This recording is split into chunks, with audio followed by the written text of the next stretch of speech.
Hi everybody, Peter here, your Ginger Jory Geek. Welcome back to Triple G Comics for a rundown of the last few weeks worth of comic books. If you like this kind of thing, please do make sure you hit that like and subscribe button. So first things first, it's worth saying that I normally do this as a live show, but for various reasons I chose not to this week. But in future, this will be a live with a free giveaway. So each week I will be giving away 5 free comic books to a lucky subscriber. So please do make sure you check that out. Hit the bell, hit the like, all the different notifications and stuff. Make sure you crack on and do that. Okay, guys, so this is me, obviously, Triple G. Oh, that rhymes like that. So if anybody wants to check us out on Instagram, Twitter, yes, I do Twitter, all that kind of stuff. It's not Twitter anymore, is it? It's X. Anyway, if you want to check us out on all those kind of sites, all the links are there below. I've also got my email address there if anybody wants to drop us an email. So today we're going to be talking about the last few weeks worth of comic books. Quick rundown, canter through, hopefully to give you guys some ideas of some of the books that are out there at the moment that you might want to check out and have a read of. We'll start off with this. This is Alice Ever After by Dan Panacina. I think I pronounced his name wrong.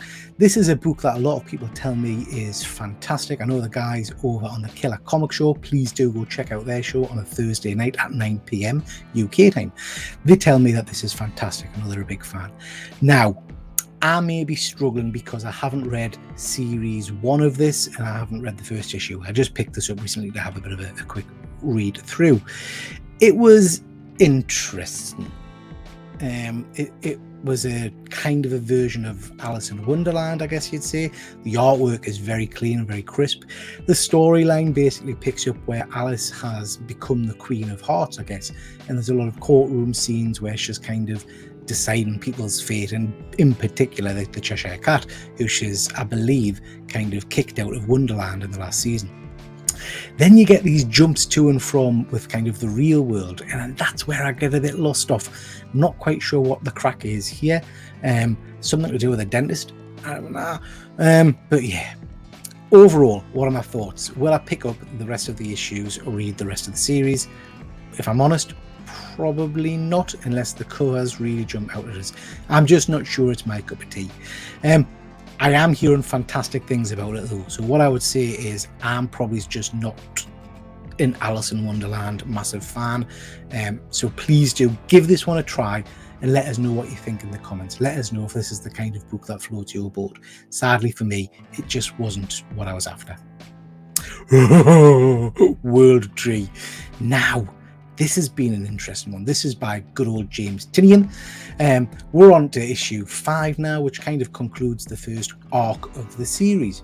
This has been really interesting. So this is basically about a deep-rooted internet site, which is kind of trying to escape the internet. It possesses people, I guess you would say, and makes them do crazy things. So throughout this series, we've had the internet person kind of trying to murder people in the first issue, and then we get this naked female tattooed character who's been really interesting throughout the entire series.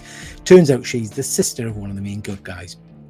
In this particular issue, we'll see a glimpse of the future where the World Tree has taken over. It's won, and you've got giant naked people wandering around in the future, as you would. Why wouldn't you?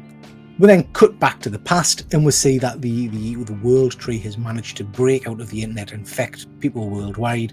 And you see in the image there, they're kind of going mental and killing people left, right, and centre.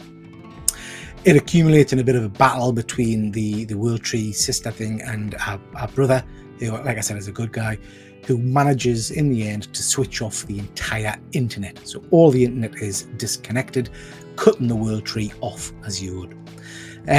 Really interesting. An interesting end to the first run, really. Ends with her murdering her sister, and then you jump to the future again and you say it's not really corrected stuff. So yeah, I loved it. I really did love it. It's an intriguing concept, this book. It is well worth picking up. Teenage Mutant Ninja Turtles versus Street Fighter. This is just bloody bonkers. This is mental.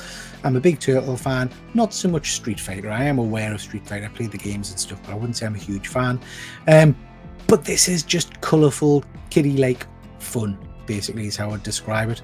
They continue through the story of some of them being captured, as you'll see there. Raphael, I can't remember what she's called, by Bison, I believe the bad guy's name is. The rest of them are trying to find them.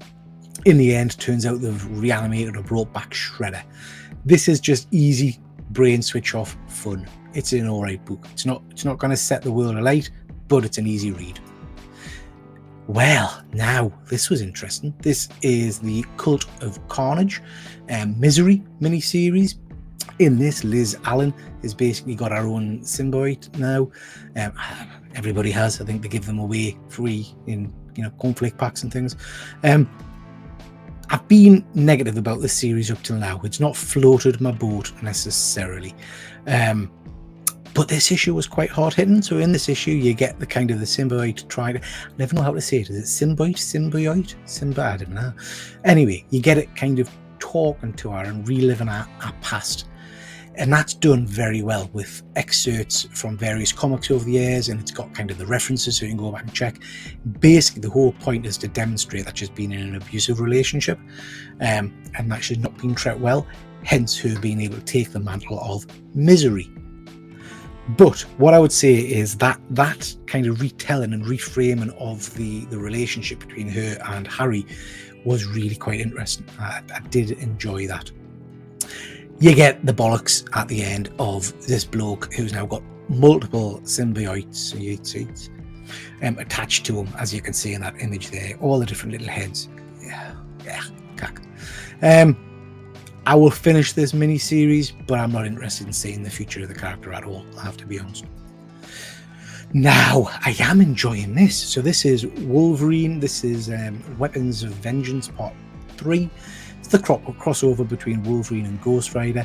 Basically, in essence, there's a little kid who's got a demon inhabiting him, and he's been going through all these different issues, and he's been kind of used to commit murders and kill people and hunt mutants at some point as well. And these guys, Wolverine and the Ghost Rider, are hunting him down to get rid of him, basically, and get rid of the demon, or help him in some way if they can. This issue was seeing the Ghost Rider and Wolverine journeying to try and find the kid. Loved this page in the centre there with Wolverine getting a backer off the Ghost Rider and basically his head melting, which I thought was quite good fun. They do find the compound, which happens to be a Weapon X kind of area. Wolverine gets captured and they transfer the demon out of the little boy into Wolverine's body, which gives you Helverine. Fucking hell. Anyway, the story's pretty good, the artwork's pretty cool, and as you see in that last panel there, you've got Helverine riding off to kill mutants, because that's what he's been tasked with doing. So actually quite an interesting book. I did quite enjoy this one. What a load of dog shit this is, man. Christ on a bike. This is Ultimate Invasion by Hickman. I think I am just too thick for Hickman. He's too clever. His stories are sometimes just baffling to us. This Ultimate Invasion should have been tremendous. It's boring as rigid. This issue was lots of talking about how all basically the planet get together and decide who the enemy nation is going to be. And they all fight the enemy nation, and that distracts the general populace from what's happening in the countries. And then every now and then they change who the baddie is going to be. You see Howard Stark kind of asked to join this group, and he mulls it over for a bit.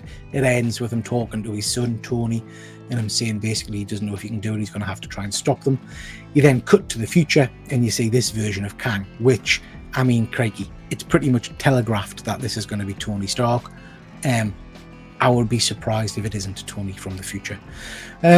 You also get an ending bit where it's revealed that the maker, it was Reed Richards, has got a version of Reed Richards, even now what universe from, in a Doctor Doom mask working for him.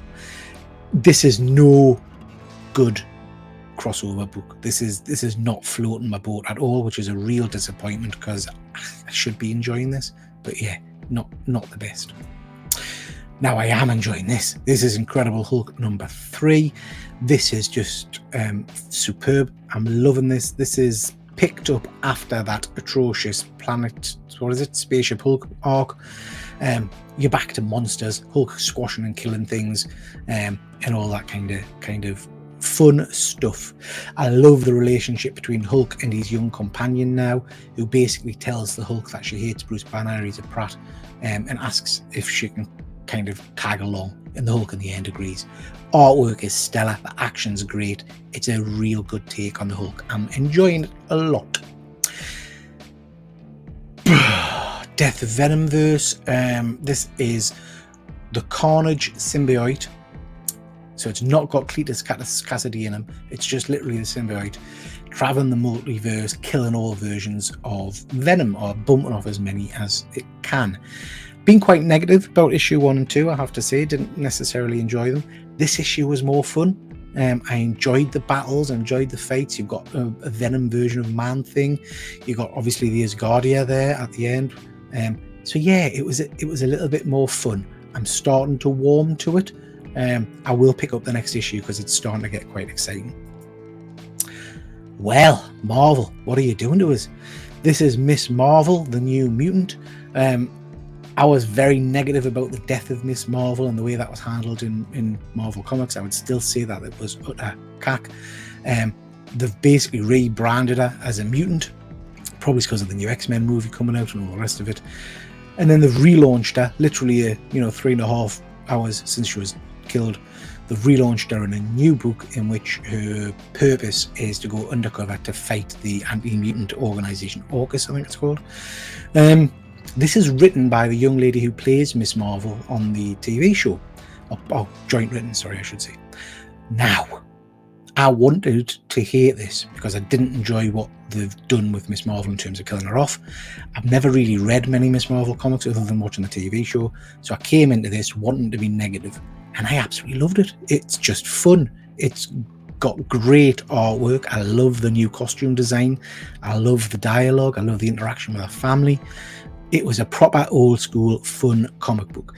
I would definitely be picking up issue 2 of this, which really sticks in my throat because, it means Marvel succeeded in terms of killing the character and then rebranding her.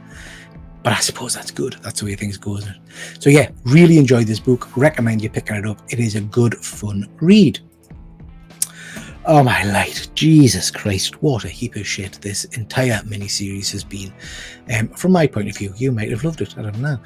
I thought this was utter crap. It really has no kind of big send-off. The miniseries attached to this have been hit and miss. Some have been okay, most have been awful. I just don't get the whole purpose of this other than to kind of establish in DC continuity that people don't like the Justice League anymore. Deadman kind of gets a send-off there, as you can see. I think that means he's gone to heaven. I'm not really sure. The main bad guy just kind of disappears. You get this exciting bit where I thought Sandman, Wesley Dodds, was kind of going to be brought back into the DCU. They didn't. They just, he's been around for 5 issues or whatever this cack's been going on for, and they just bury him. Why not? You end with the reveal of Dr. Hate, who's going to work for Amanda Waller because she at the moment wants to get rid of the Justice League and everything. Awful. And I would say the artwork in this book's not floated my boat at all either. For me, and again, you might have loved it, for me, a very poor series. Not my cup of tea at all. And why the hell did they do this in August and September and not keep a book about horror and nightmares for October? It defies belief. Doomsday special by DC. This was all right. This kind of talks a little bit about, I'm lost off with what's happening with Doomsday these days, but basically he's in a version of hell, and apparently he can think himself into existence. I don't know what that's all about.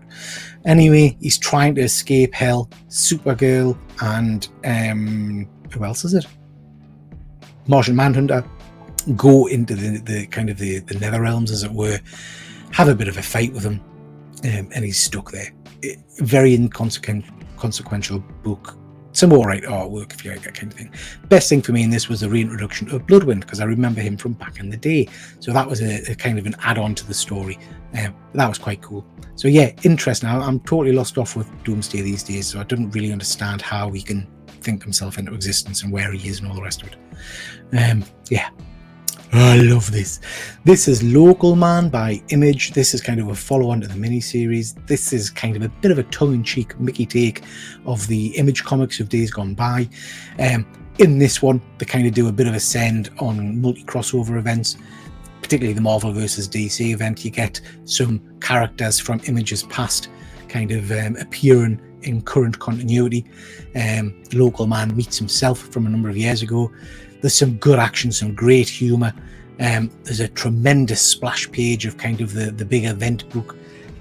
Overall, this is just a really good, fun series. I really do like Local Man. It's a good jaunt. Okay, that is your whack. That's everything I've got to talk about this week in terms of comic books. I hope you've enjoyed this. Please do make sure you check out my channel for future versions of this, and make sure you watch the live show in which I will be giving away free comic books. Okay, thanks very much for watching, and I will catch you next time. Take care.